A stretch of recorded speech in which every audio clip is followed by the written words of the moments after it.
Okay, so section 7.5 is on complex fractions, and we're still working with rational expressions. And these are pretty much what they sound like. So they are fractions, but they are more complex. So there's more going into them. So let's just start off with a definition of what a complex fraction is. So a complex fraction is a quotient. So remember, quotient is just division, which is the same thing as a fraction, with one or more fractions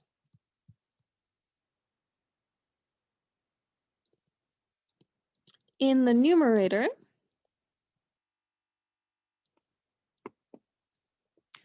or denominator or both.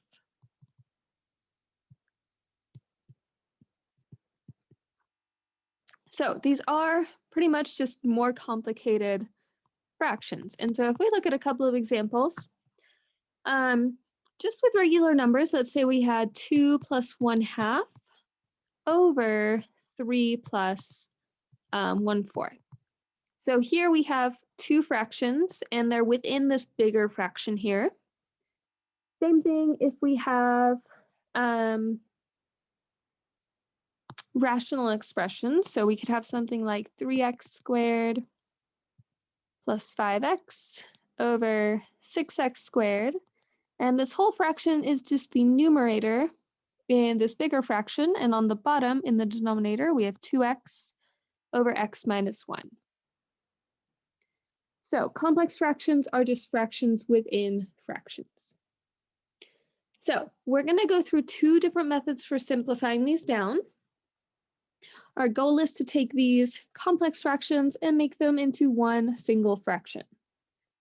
So I'm going to go ahead and write out the first method and kind of the steps we're going to follow. And you can always use both of these methods. Sometimes you might like one more than the other. Sometimes one is more helpful. Or you can just kind of stick to one of them all the time. So this one's method 1. First thing we're going to do, and this one I think, in my opinion, is the one that's a little bit more logical. It's kind of like following through with order of operations. You know, if we were looking at this problem up here, in order to simplify this with order of operations, we would add the two fractions on top, add the two fractions on the bottom, and then divide because fractions mean division. That's what we're going to do, except with rational expressions. So we're going to combine the numerator and denominator separately first. So that means, like I was saying up here, combine the 2 and the 1/2, combine the 3 1/4, so separately. Secondly, we're going to change it to a division problem. And these division problems are going to look just like what we were doing back in 7.2. So it's stuff we've seen before, just with one extra step. And then lastly, we're going to divide and, like we always do with fractions, simplify. So let's go ahead and look at some examples. I'm going to get a new page here because these are going to be pretty long. So some examples. And so we're told to just simplify. And for these ones specifically, I'm going to say use method 1. But in general, when you're given these problems, it's not going to say which method to use. So first one here, we're just going to do some regular old fractions. So let's do 2/5 plus 1/4 over 1/2 plus 1/3. So again, like I said, first thing we're going to do is combine our fractions on the top and on the bottom separately first. So on the top here, we have a 2/5 and a 1/4. So for the top fraction, Our LCD is 20. And then for the, say, denominator LCD, we have a 2 and a 3. And so for this one, our least common denominator, the smallest number that 2 and 3 go into is 6. So on the top here, I'm going to change these both to a 20. And then if we take a look, to get from a 5 to a 20, you're going to want to multiply by 4. So then we're going to do 2 times 4, which gives us 8. With the 4, to get from a 4 to a 20, we need to multiply by 5. And so 1 times 5 is 5. And now on the bottom, we know both of these need to become a 6. So now from a 2 to a 6, we need to multiply by 3. So we get 3 6. And to get from a 3 to a 6, we need to multiply by 2. So we get 2 6. All right, so now that we have our common denominators, we can go ahead and add these fractions together. So on the top, we have 8 20ths plus 5 20ths is 13 20ths. And on the bottom, we have 3 6 plus 2 6 is 5 6. Now, we have 13 20ths over 5 6. So fractions mean division. If we had 8 over 4, this is the same thing as 8 divided by 4. Now, if we go ahead and rewrite this as a division problem, we have 13 20ths, so whatever's in the numerator, divided by whatever's in the denominator, so 5 6. Now, we know how to divide fractions. We need to skip, flip, multiply. We're going to keep our first fraction,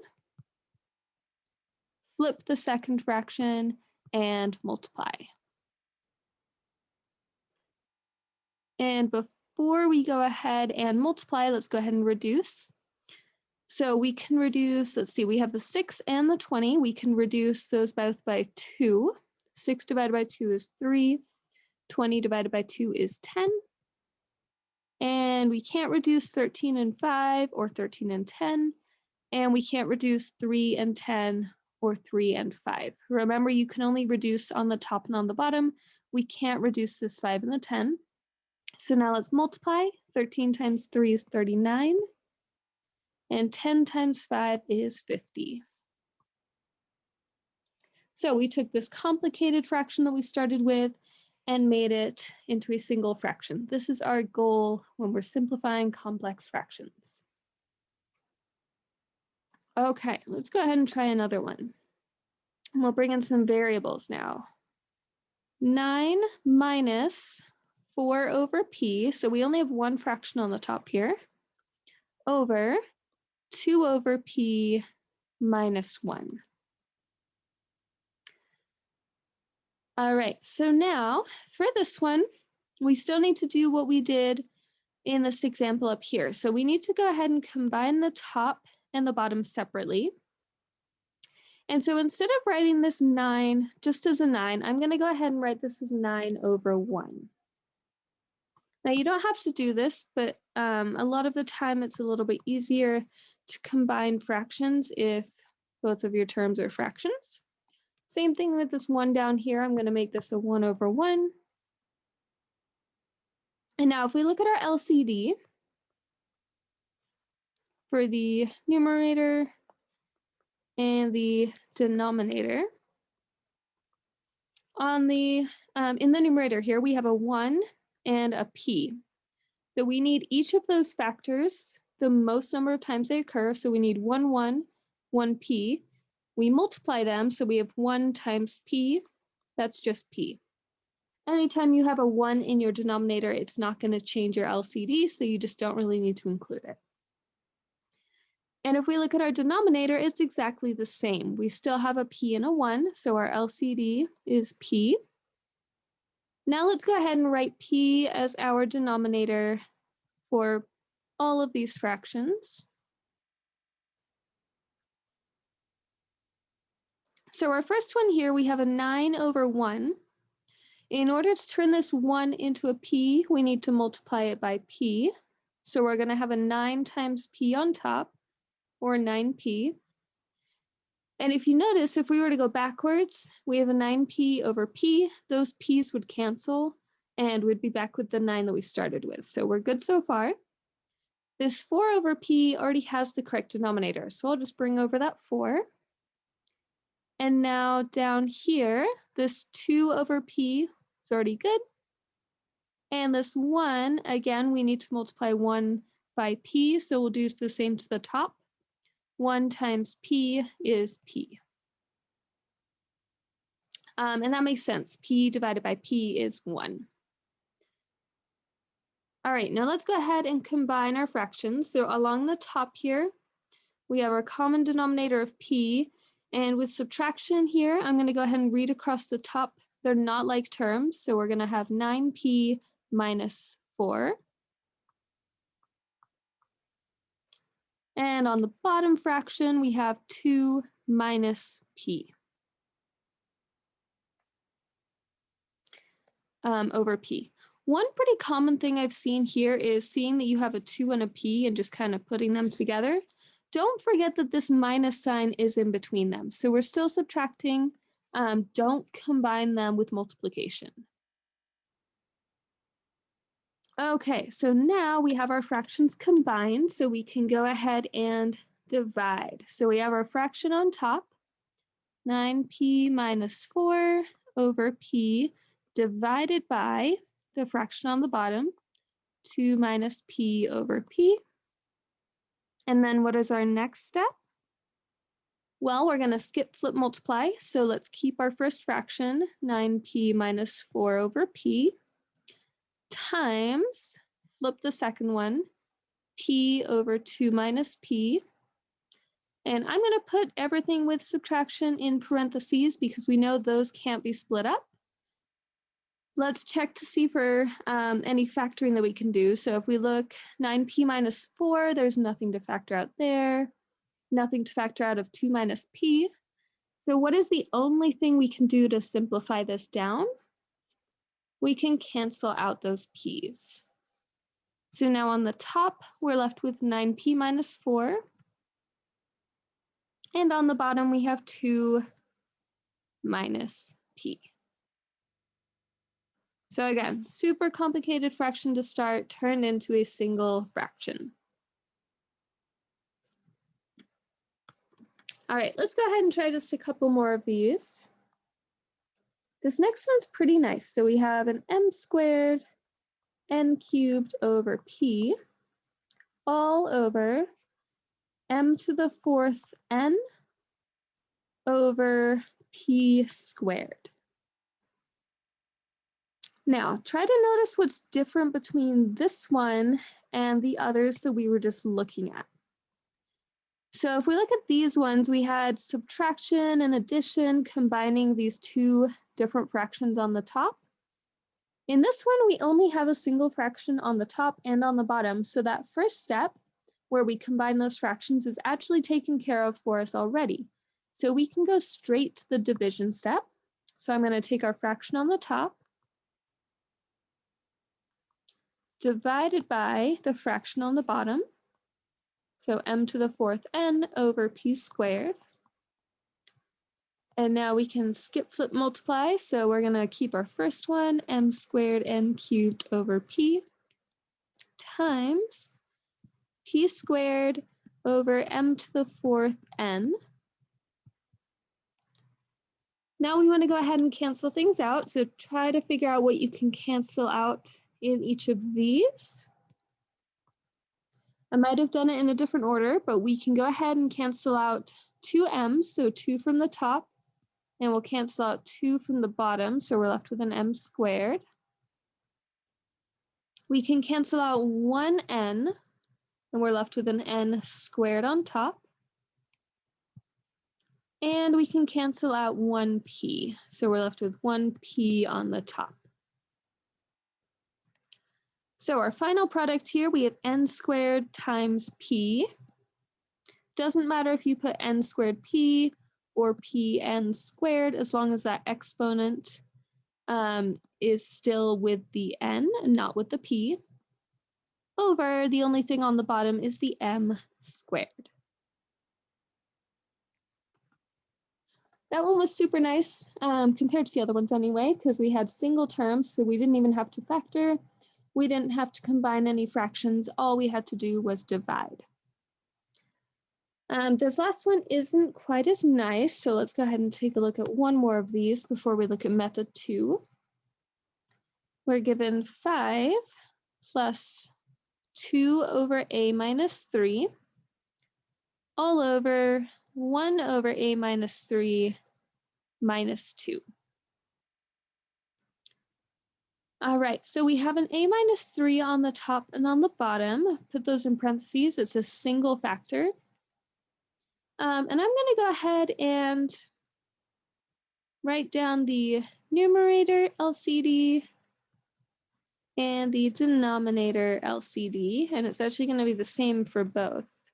So if we look on the top, we have a 5 or a 5 over 1. So that over 1 isn't going to change our denominator here. So the only factor that we have is this a minus 3. Same thing on the bottom, we have a 1 over a minus 3 and a 2 over 1.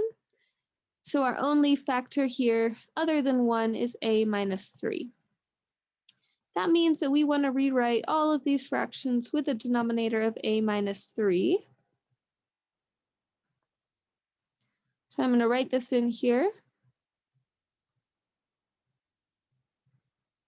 Make sure you don't lose any signs. We have a plus on the top, minus on the bottom. And now if we take a look at the top, we had a 5 over 1, or just a 5. So in order to get a denominator of a minus 3, we're going to have to multiply this by a minus 3, since it didn't have that factor. Now I'm going to leave this as 5 parentheses a minus 3. And if you notice, these a minus 3's right here would cancel, and we would be back to what we started with, so we're good. Don't actually cancel them because we want to have this denominator so we can add our fractions together. This second fraction here already has a minus 3, so I'll just bring over the 2. Same thing with this guy down here. It already has an a minus 3, bring over the 1. And then this 2 over 1 has to be multiplied by a minus 3. So I'm going to put 2 parentheses a minus 3. That's going to hopefully eliminate any potential mistakes with this minus sign right here. All right, so I'm going to go ahead and combine our two fractions, but I'm not going to distribute right now. We have an a minus 3 in our denominator, and so we have 5 parentheses a minus 3 plus 2 on the top. And on the bottom of our big fraction, we have a 1 minus 2 parentheses a minus 3, all over a minus 3. So again, I'm just doing this step here to avoid missing this negative, because it does have to get distributed to the a and this negative 3. So let's go ahead and do that distribution. So we have 5a minus 15 plus 2 over a minus 3 all over 1, and then minus 2 times a is minus 2a, and then negative 2 times negative 3 is a positive 6 over a minus 3. And then finally, combining our like terms, we have 5a minus 13 over a minus 3 all over, let's see, we have a 1 plus a 6 is 7 minus 2a over a minus 3. So I broke that down into a lot more steps than you have to break it down into. It's completely up to you. If you wanted to go from this step right here all the way over here, you can. There's just more chance for mistakes if you do it like that. But again, it's up to you. So we're not quite done. We still want to divide this. So I'm going to come over here. We're going to have our fraction on top, 5a minus 13 over a minus 3. Oh, my pen's being so weird. Divided by the fraction on the bottom, 7 minus 2a over a minus 3. Change this to multiplication, so 5a minus 13 over a minus 3 times, flip our second one, a minus 3 over 7 minus 2a. I'm going to throw all of these in parentheses because they're all stuck together, so that's subtraction. And if we take a look at these, there's no factoring to do, but we can go ahead and cancel out these a minus 3's. And so we're left with 5a minus 13 over 7 minus 2a.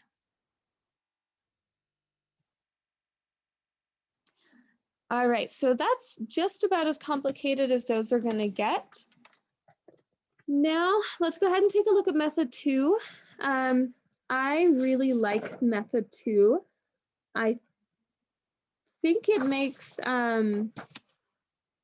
these problems a little bit easier, but it's a little less intuitive. So with method 2,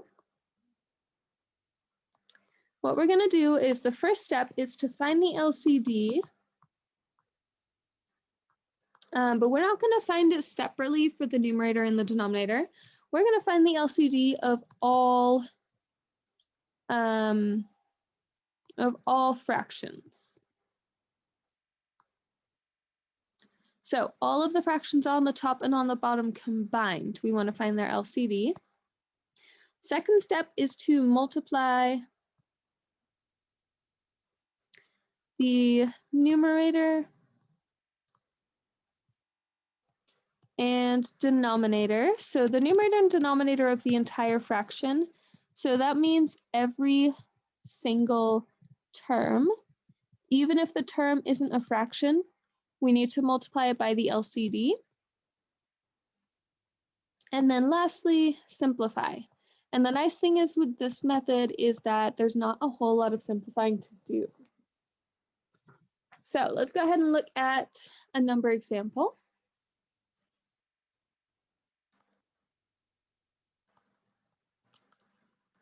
So we'll simplify, and I'm going to say use method 2, but again, on the homework, it's not going to specify which method you should use. So number 1 here, we have 2/3 minus 1/4 all over 4/9 plus 1/2. So we want to go ahead and figure out the LCD for all 4 of these fractions.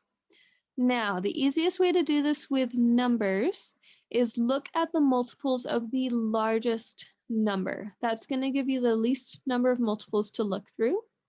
So what I mean by that is if we went through the multiples of 2, we would have to look at 2, 4, 6, 8, and keep going until we found a number that all of these go into.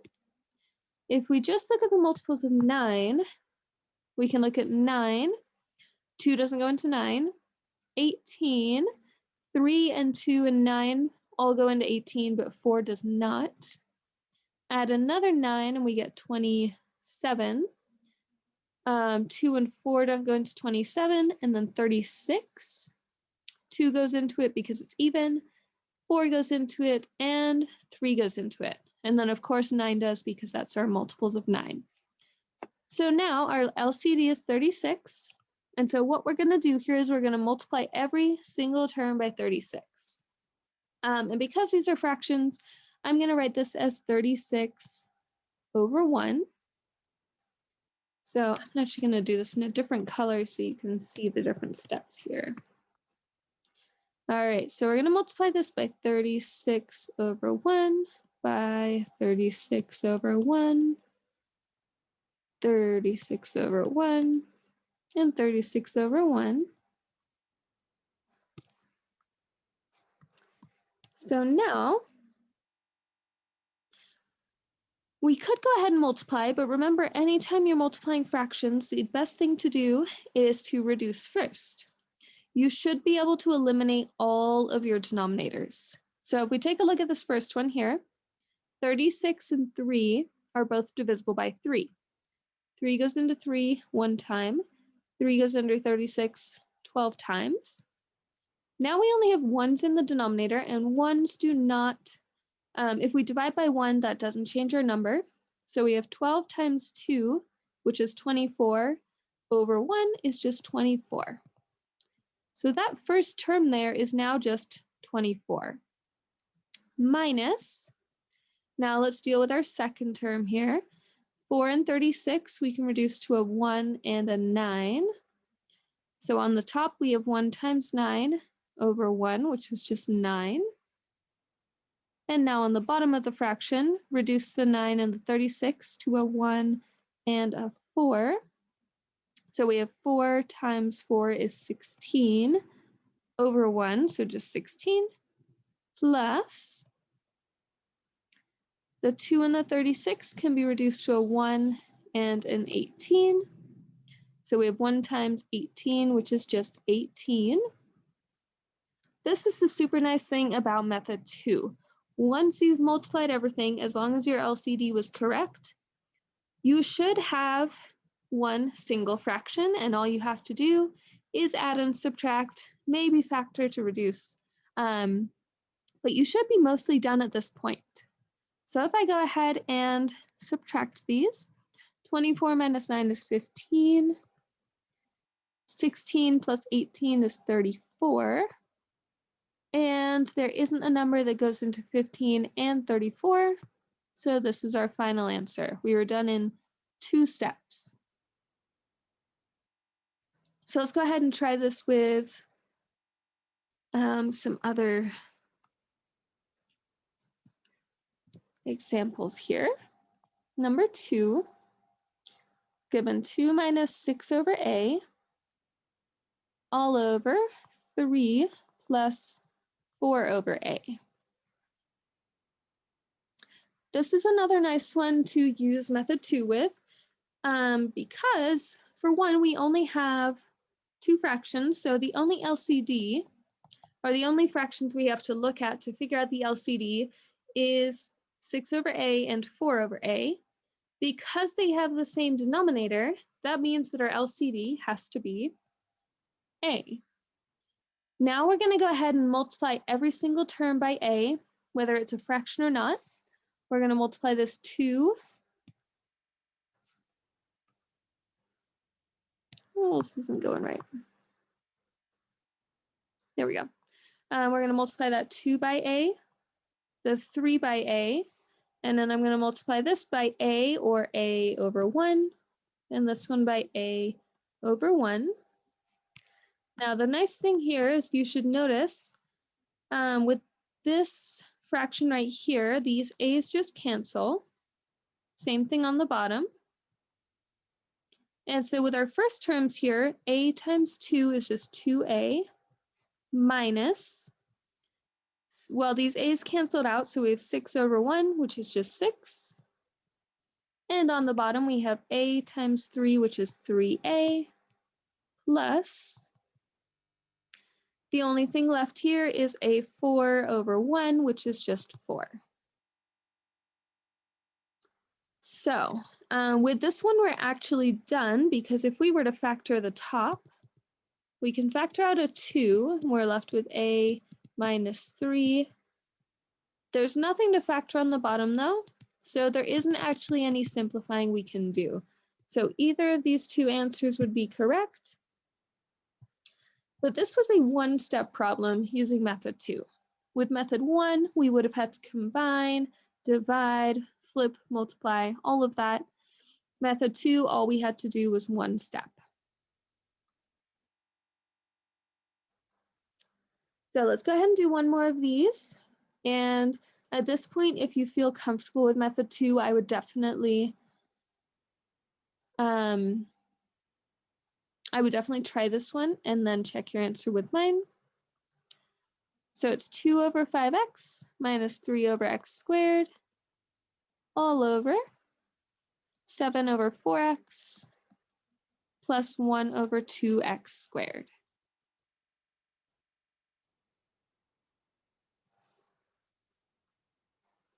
All right, so if we go ahead and look at our numbers first, we have a 5, a 4, and a 2. And notice in none of these, we don't have to factor any of these because they're all just single terms. So again, 5, 4, and 2, the LCD. Well, if we look at the multiples of 5, we have 5, 10, 15, 20. 4 doesn't go into 10 or 5. Neither 2 or 4 go into 15, but they do all go into 20.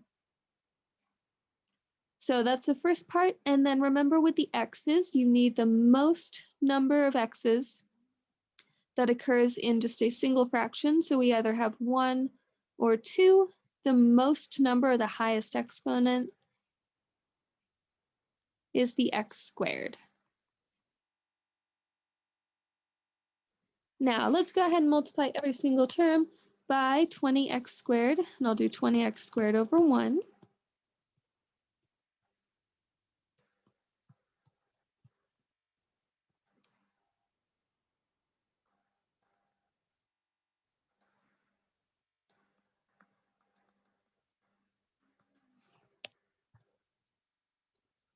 All right, so in this first fraction here on the left, I can reduce the 5 and the 20 to a 1 and a 4. And I'm going to move this 3 over a little bit, just so it doesn't throw us off. And then we can go ahead and cancel out 1x. So cancel out the x, cancel out 1x on top. So we have 4x times 2, which is 8x, over 1. So your denominator should be completely gone, and we don't care about the denominator anymore. Minus, in the second fraction here, we can cancel out the x squareds. And there's no numbers to reduce, so we just have 3 times 20, which is 60, over, on the bottom here, we can reduce the 4 and the 20 to a 1 and a 5. And we can cancel out 1x. So then we have a 5x times 7, which is 35x, plus, and now we can cancel out both of the x squareds, and then reduce the 2 and the 20 to a 1 and a 10. So in this one, we actually only have a 1 times 10, which is 10. Now let's go ahead and see if we can factor anything out to cancel. So let's see what we have on the top. For 8 and 60, 8 doesn't go into 60. So we can't factor out an 8, but we can factor out a 4. We're left with x minus 15. On the bottom, we can factor out a 5. We're left with 7x plus 2.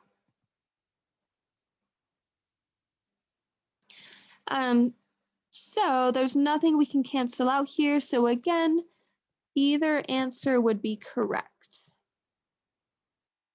It's just always a good thing to check. When you have ones like this, if you have a minus and a plus, you know you won't be able to cancel out the groups in the parentheses because those signs aren't the same. There was a chance that we could factor out a number in front that we could have reduced. That didn't happen here because we have a 4 and a 5, but it is possible, so make sure you always factor if you can. All right, so now let's go ahead and I'm going to put 3 examples up, and I want you to try to figure out. So I'm going to write them, pause the video, see if you can figure out which method would be best to use.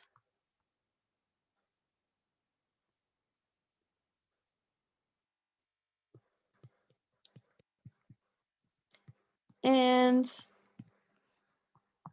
a lot of the time, the answer is going to be method 2 just because it's a little bit faster, but there are times when you don't want to do method 2. So let me go ahead and write these 3 out, see if you can figure out which one should be method 1. And then we're done with section 7.5. So we got 2x plus 3 over x minus 4 over 4x squared minus 9 over x squared minus 16. The second one is 1 over x plus 2 over x minus 1 all over 2 over x minus 4 over x minus 1. And 3, 1 minus 2 over x minus 15 over x squared, so this is a longer one, all over 1 plus 5 over x plus 6 over x squared. So take a look at each of these, see which method you think would be the nicest to use. Maybe you prefer one method over the other and you always want to stick to that. Perfectly fine. I will tell you that for number 1 here, number 1 is the one that method 1 is the best method to use. The reason why is that if we use method 2, we would still have to find the LCD, or we would have to find the LCD. Using method 1, you don't have to find the LCD because in method 1, at this point, what we would do is we would take fraction on the top and divide it by the fraction on the bottom. That's all we have to do, and then some factoring and some canceling. But that's it for method 1. With method 2, you would have to find the LCD, so you'd have to factor, find the LCD, multiply by the LCD, which in this case is going to be kind of ugly. And then you'll still have to factor out other terms that can be factored and cancel things out. So method 2 is actually a little bit longer for this one. And in general, if you notice that you ever have one fraction on top, one fraction on the bottom, use method 1. Go straight to division. But with ones like 2 and 3, especially with ones like 3 where you have 3 fractions to combine and just x's on the bottom, I would use method 2. Because here our LCD is just a nice x squared. Multiplying everything by x squared is pretty nice. And same thing here. This one can kind of go either way, but adding and subtracting these fractions on the top and the bottom can get kind of ugly. Instead of doing that, you would multiply by the LCD, which is x times x minus 1. And then things would cancel out and it would be pretty nice. So I would use method 2 for this one. But again, if you prefer method 1, still doable, just a little bit longer. All right, so those are complex fractions. The next section and the last section for chapter 7 is solving equations with rational expressions. This stuff isn't too bad. It's just a lot more of finding the LCD, multiplying by the LCD, kind of similar to what we were doing in this section, but with equations.